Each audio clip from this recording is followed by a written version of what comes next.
Oras na para sa may init na balita.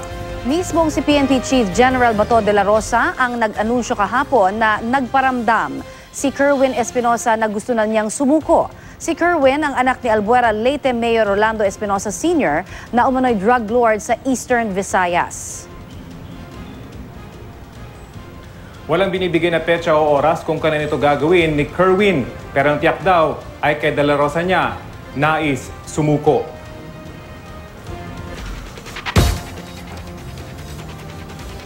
Samantala, partner, ay naka-alerto na nga yung mga paliparan sa bansa para sa inasahang pagbabalik ni Kerwin Espinosa matapos sa magpadala ng surrender feelers sa pulisya. Ayon sa Aviation Security Group ng PNP, wala pa rin daw oras o araw na inasahang babalik sa bansa itong si Espinosa. Patuloy na minomonitor ang lahat ng paliparan sa bansa para sa posibleng pag-uwi ni Espinosa. Isa rin sa mga nag-alerto ang paliparan dito sa Cebu dahil sa posibilidad na dito rin mula lalapag si Kerwin Espinosa pagkagaling niya sa ibang bansa.